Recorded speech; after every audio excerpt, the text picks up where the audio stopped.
El hombre llegó a la luna.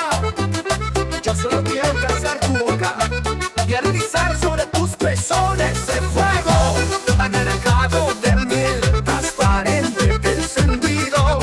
Dormir y descansar sobre tus pechos, como un astronauta cansado, y descubrir las dos vías lácteas, como un niño recién amamantado. Lo que yo quiero no son sino tus ojos. ¿Para qué perder tanto tiempo sin la llama de tu mirada? Lo que yo quiero es descubrir ese planeta desnudo de tu cuerpo, para caminar encima sin ningún traje espacial.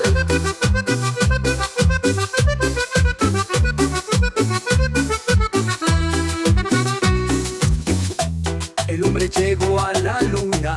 Yo solo quiero alcanzar tu boca y alunizar sobre tus pezones de fuego, anaranjado de miel, transparente, encendido.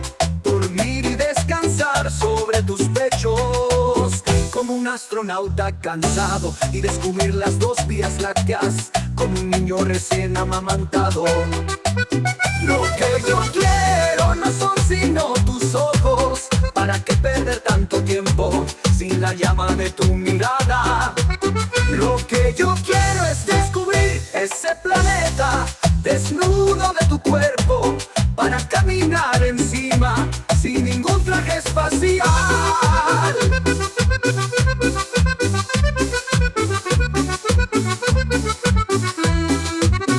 El hombre llegó a la luna. Yo solo quiero alcanzar tu boca y alunizar sobre tus pezones de fuego, anaranjado de miel, transparente, encendido. Dormir y descansar sobre tus pechos, como un astronauta cansado, y descubrir las dos vías lácteas, como un niño recién amamantado. Lo que yo quiero no son sino tus ojos. ¿Para qué perder tanto tiempo sin la llama de tu mirada?